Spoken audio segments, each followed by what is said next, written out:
ketemu lagi ya, bertemu dengan aku Bonita dari Variasi Kehidupan. Gimana kabarnya semua hari ini? Amin amin amin ya, semuanya sehat-sehat, bahagia, bertambah terus rezeki dan berkatnya dan juga sejahtera. Oke, nah sahabat-sahabat semua, hari ini aku akan ngobrolin topik tentang bisnis nih, ya. Topiknya apa nih kira-kira bisnisnya ya? So, hari ini topikku tentang bisnis apa yang bisa menghasilkan active income, passive income, dan juga royalty bisnis seumur hidup. Yeay, keren ya topiknya ya. Bisnis apa yang bisa menghasilkan active income, passive income, dan juga royalty bisnis seumur hidup. Nah, kira-kira nih sahabat-sahabat semua, siapa di antara sahabat-sahabat yang mau bisa punya bisnis yang kayak kita ini? Jadi income-nya ada 3 jenis nih, bisa active income, kemudian passive income, dan juga royalty. Nah, kalau royalty kan berarti itu bisa turun-temurun ya, bisa diwariskan ya kepada anak cucu kita. Wah, siapa yang mau? Oke, ada yang mau? Wah, banyak. Jadi kalau ditanya siapa yang mau punya bisnis seperti itu, jawabannya kayak rata-rata banyak yang mau ya. Oke, bagus banget tuh kalau udah punya dreams mau punya bisnis yang kayak begitu. Nah, pastinya semua dari kita bisa banget punya kesempatan yang sama nih sahabat-sahabat ya, untuk bisa memiliki bisnis yang menghasilkan 3 income kayak tadi tuh, gitu ya. Nah, tapi memang ternyata tidak semua jenis bisnis itu bisa mendapatkan 3 jenis income seperti tadi gitu. Nah, kira-kira sahabat-sahabat mau tahu gak nih lebih dalam nih, kira-kira bisnis apa sih yang bisa menghasilkan 3 jenis income seperti tadi? Mau tahu? Mau tahu jawabannya? Penasaran kan? Oke, nah sebelum aku ngomong gitu ya tentang bisnisnya gimana gitu ya, tentu aku mungkin bisa ngobrolin dulu tentang latar belakang. Jadi ada latar belakang di mana untuk income tersebut bisa menghasilkan 3 jenis tadi, gitu ya, 3 jenis income tadi. Nah, latar belakangnya ini didasari dari sebuah buku nih. Siapa di antara sahabat-sahabat yang suka baca buku? Ada? Oke, pasti ada ya. Nah, aku pun juga suka baca buku nih. Salah satu bukunya itu karangan Robert T. Kiyosaki. Ya, dia jadi pebisnis Amerika yang keturunan Jepang gitu ya.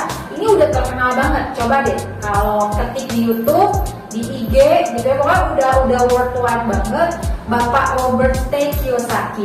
Dan beliau juga bikin ada buku-buku ya. Ada Rich Dad Poor Dad gitu ya, terus ada buku Cash Flow Quadrant. Nah, kenapa aku ngomongin bukunya beliau gitu ya? Aku spesifik mau ngobrolin tentang buku beliau yang judulnya Cash Flow Quadrant ya. Itu ada hubungannya dengan tujuan kita untuk bisa punya bisnis yang bisa menghasilkan 3 jenis income tadi. Nah, jadi gini nih, si Pak Robert ini gitu ya, dalam buku Cash Flow Quadrant tadi itu dia menuliskan gitu ya. Nih, nanti aku ada tayangannya nih, bisa lihat ya. Di buku Cash Flow Quadrant-nya Robert T. Kiyosaki. Jadi kata beliau, kita ini kalau untuk menghasilkan uang, ya manusia menghasilkan uang untuk kehidupannya gitu ya, itu dibagi nih, ada jenisnya, ada 4 tipe, dan dibagi di sisi kuadran kiri dan ada kuadran kanan, ya. Nah, lihat ya, nih di layar ya kelihatan ya. Nah, kalau kuadran kiri menurut beliau itu ada 2 jenis ya, satu yang E, employee, dan satu S, self-employed. Nah, kalau employee, karyawan ya, pastinya kan orang-orang yang memang bekerja di dalam perusahaan. Coba aku tanya, kalau seorang employee atau karyawan, kira bisa nggak ya gitu ya, kalau tiba-tiba dia nggak masuk, misalnya 14 hari berturut-turut nggak ada kabar nih, bisa nggak kayak gitu? Pastinya nggak bisa ya. Bisa jadi nanti dapat surat peringatan atau bahkan udah ada yang langsung di PHK gitu ya. Jadi nggak bisa. Bisa nggak karyawan misalkan datang ke bosnya tiba-tiba langsung, Pak, naikin dong gaji saya 100%, soalnya nih saya ada kebutuhan, udah gitu orang tua saya lagi sakit keras, jadi saya butuh uang, tolong dong Bapak naikin gaji saya sekarang juga 100%. bantu ya Pak ya, kasihan saya nih Kak, Pak, gitu kan ya. Bisa nggak karyawan kayak gitu? Ya pastinya nggak bisa gitu ya. Kalaupun mau naik gaji, mau naik promosi jabatan gitu ya, pasti kan ada syarat-syaratnya, ada waktunya gitu ya.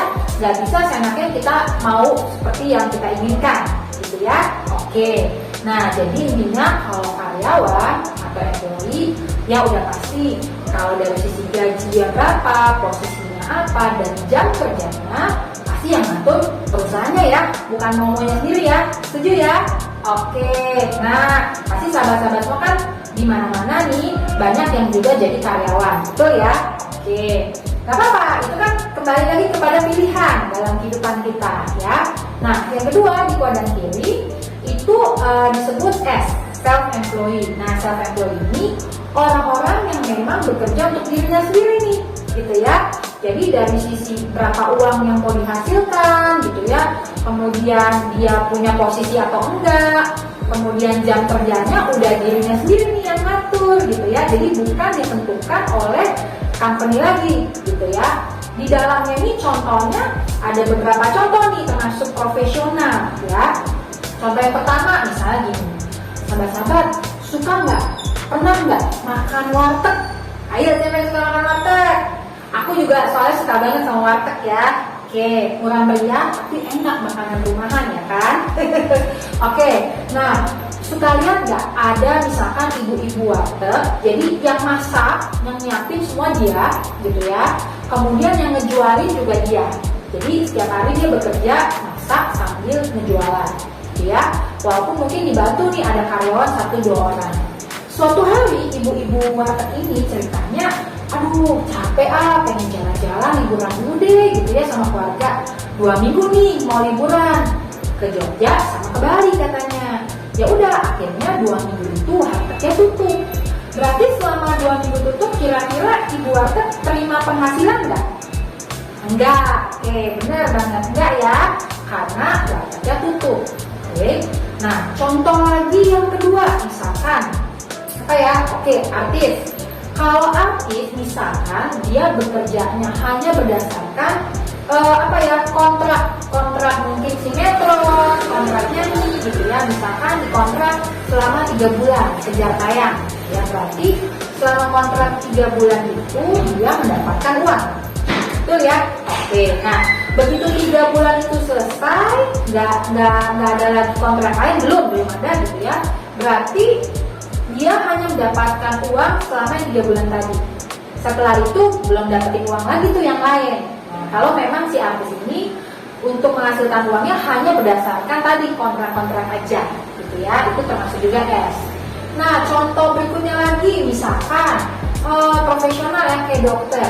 Nah ini menarik nih, dokter nih bisa punya terbagi menjadi 3 sebetulnya. Nih aku kasih tahu ya contoh. Kalau dokter itu kerja di rumah sakit ya, di rumah sakit berarti dia masuk sebagai employee, artinya dia dapat gaji. Oke. Tapi kalau ternyata dokternya dia nggak kerja di rumah sakit, dia buka praktek sendiri di rumah, dia termasuk sebagai S, self-employed. Jadi dia mendapatkan uang berdasarkan buka praktek. Jadi kalau ada pasien datang ke rumah ya udah dia terima uang. Kalau lagi nggak ada pasien berarti nggak terima uang. Nah, jadi gitu ya contoh-contoh dari S sama apa tadi? S sama E, betul ya. Nah, kira-kira apa sih persamaan antara si S sama si E ini? Nah, ternyata persamaannya adalah mereka sama-sama menukarkan waktu mereka untuk mengerjakan pekerjaan mereka, baru mereka mendapatkan uang. Sekali lagi, orang S sama orang E sama-sama menukarkan waktu untuk mengerjakan pekerjaan mereka, baru menghasilkan uang. Kalau mereka tidak tukerin waktu untuk mengerjakan pekerjaan itu, mereka nggak terima uang, gitu ya. Nah, orang-orang di sisi kuadran kiri itu disebut orang-orang yang menghasilkan active income, penghasilan aktif. Nah, di Indonesia ini memang kurang lebih sih masih 90% ke atas ya. Itu kebanyakan orang Indonesia ada di sisi kuadran kiri, gitu ya. Oke, itu menurut Robert T. Kiyosaki kurang lebih ciri-cirinya seperti itu. Lalu kata Robert, di sisi kuadran kanan ada seorang B dan I. lihat ya di gambar kita ini ya. Oke, B ini apa? B adalah business owner, pemilik bisnis. Nah, dan di sini maksudnya business owner adalah orang-orang yang memang mereka udah memiliki sistem yang autopilot untuk bekerja untuk dirinya. Maksudnya untuk si pemilik bisnis ini, gitu ya, ada sistem yang mengatur di dalamnya. Nah, orang-orang business owner ini di kuadran kanan itu orang-orang yang justru malah mereka punya banyak waktu luang gitu ya untuk diri sendiri maupun keluarga, biasanya gitu. Jadi kalau kita kasih contoh, orang-orang ini malah semakin kaya, bertambah kaya, tapi justru makin punya waktu gitu ya. Nah, orang-orang di B ini contoh-contohnya misalkan para business owner yang punya franchise ya, usaha franchise. Contoh deh, siapa di antara sahabat-sahabat yang nggak pernah nih makan McD, KFC atau Starbucks? Ada yang nggak pernah? Oke, pasti semuanya udah pernah ya ke situ. Nah, sahabat-sahabat pernah lihat nggak sih kalau di outletnya itu ada ownernya lagi bantu ngepel, bersihin meja, bantuin penjualannya? Ada nggak lihat ownernya melakukan kegiatan kayak gitu? Nggak ada ya. Oke, mungkin aja nih si owner tadi mungkin dia lagi jalan-jalan ke luar negeri 3 bulan gitu ya, atau mungkin malah ada yang lagi sakit keras di rumah sakit kritis. Nah, meskipun demikian ternyata tetap masuk nih uang ke rekening dia, walaupun dia tidak mengerjakan pekerjaannya dia, tidak menukarkan waktunya untuk mengerjakan pekerjaan itu, tapi tetap terima uang. Kira-kira kenapa bisa demikian? Tahu kenapa? Karena si business owner tadi sudah punya sistem yang autopilot yang mengatur segala sesuatunya, sehingga walaupun dia tidak menukarkan waktunya mengerjakan pekerjaan itu, sistem ini yang sudah mengatur sehingga menghasilkan uang buat dia. Gitu ya? Oke. Nah, itu kalau B. Kemudian kalau I, investor. Nah, udah pasti tahu lah kalau investor apa ya. Yang penting intinya kita punya uang, kita mau invest. Ya, kita jadi investornya aja. Entah itu kita investasi di dalam sebuah project atau bisnis, nanti ada orang lain yang mengerjakannya gitu ya. Kita hanya sebagai investor gitu ya. Atau memang misalkan kita mau invest aja nih, kayak gimana nih? Ya udah di properti gitu ya. Atau misalkan mau invest reksadana, saham atau cryptocurrency. Nah, itu kan nanti tinggal uangnya muter sendiri seperti itu gitu ya. Oke, persamaan dari si B sama si I tadi dikira apa? Nah, persamaannya adalah mereka sama-sama menukarkan uang untuk bisa menghasilkan uang yang lebih lagi. Oke, jadi kalau di kanan adalah menukarkan uang untuk bisa menghasilkan uang yang lebih lagi. Makanya orang-orang di kanan itu disebut orang-orang yang punya passive income. Nah, oke ya, yang punya passive income. Nah, jadi itu tuh menurut Robert T. Kiyosaki. Dan memang sih kalau bicara di Indonesia ya, yang di sisi kuadran kanan ini belum terlalu banyak gitu ya, masih 5-8% lah kalau di Indonesia gitu ya. Nah, pertanyaanku selanjutnya nih buat sahabat-sahabat. Sahabat-sahabat semua, kalau ditanya apapun kegiatan sahabat-sahabat saat ini, kalaupun misalkan saat ini sahabat-sahabat belum ada di kuadran kanan, masih di kuadran kiri, pertanyaannya, sahabat-sahabat mau nggak suatu hari nanti, suatu titik nanti bisa pindah ada posisi di kuadran kanan, atau mau tetap stay di kuadran kiri? Kira gimana jawaban sahabat-sahabat semua? Oke, kayaknya kebanyakan ada jawabannya apa nih? Oke, mau pindah ke kuadran sebelah kanan jadi B dan juga jadi I, gitu ya. Kira kenapa sih mau bisa pindah jadi B sama I? Ada nggak jawabannya nih? Aku sih kalau nanya kayak gini sama beberapa orang itu rata-rata jawabannya gini. Iya, aku mau jadi orang sukses, mau jadi orang kaya. Emang kenapa sih harus jadi orang sukses, jadi orang kaya? Supaya hidup kita bisa jadi saluran berkat, jadi banyak umat yang kita bisa bantu, gitu ya. Nah, kalau kayak begitu, berarti kenapa sih alasan kuat itu dipentingkan sekali, gitu ya? Jadi ya, setiap orang ujung-ujungnya itu kan bagaimana sih kita bisa melakukan begitu banyak kebaikan dalam kehidupan kita, gitu ya. Bagaimana hidup kita bisa menjadi berkah bagi banyak umat yang kita bisa bantu. Jadi kaya itu berkelimpahan itu bukan buat sombong-sombongan, bukan. Tapi bagaimana hidup kita bisa menjadi berkah bagi banyak umat yang kita bisa bantu, gitu ya. Itu sih kata-kata alasan kalau aku suka ngobrol sama beberapa orang, termasuk itu alasanku sendiri, gitu ya. Nah, tapi kan ternyata untuk bisa menjadi seorang bedaki, seperti tadi ya, cirinya itu menukarkan uang untuk menghasilkan uang lagi. Ternyata nggak semua di antara kita itu punya modal yang cukup, udah punya uang yang luar biasa banyak gitu. Karena kan bisnisnya emang bisnisnya bagus-bagus ya, franchise gitu ya. Nah, terus gimana dong buat kita yang mungkin memang sangat-sangat minim modalnya gitu ya, belum punya modal besar, tapi kepengen banget dong bisa hijrah suatu hari nanti di B sama di I tadi. Nah, gak usah khawatir nih sahabat-sahabat, ternyata ini ada ya peluang bisnis gitu ya, peluang bisnis yang mana tujuan utamanya atau tujuan akhirnya kita itu bisa memiliki passive income, bahkan royalti bisnis seumur hidup nih ya, bisa menghasilkan passive income dan royalti bisnis seumur hidup. Active income-nya ada nggak? Ada juga. Jadi menghasilkan 3 jenis, active income, passive income, dan royalti bisnis seumur hidup. Nah, tapi bedanya peluang bisnis ini itu tidak diminta setoran modal uang di depan. Tidak ada minta setoran uang modal di depan, sepeser pun nggak ada. Nah, kira-kira kalau ada peluang bisnis kayak gini, ini menarik nggak sih? Menarik nggak sih sahabat-sahabat? Pasti menarik lah. Karena kebanyakan ya alasan orang-orang di luar sana, mereka akhirnya nggak jadi berbisnis, jawabnya juga gitu, nggak punya modal gitu ya. Nah, ini ada peluang bisnis yang tanpa modal, bisa banget dikerjakan dari rumah, bisa mau ketemu face to face juga bisa gitu ya. Tadi sekali lagi nggak ada modalnya ya, nggak ada modal uang. Terus pakai teknologi, maksudnya dengan justru adanya pandemi itu malah membantu banget gitu ya. Kita bisa pakai teknologi, maksudnya dengan hanya gadget aja kita bisa kerja juga dari rumah. Nah, peluang bisnisnya itu ada di industri finansial gitu ya, industri finansial. Dan kita juga berpartner dengan salah satu institusi keuangan internasional, gitu ya.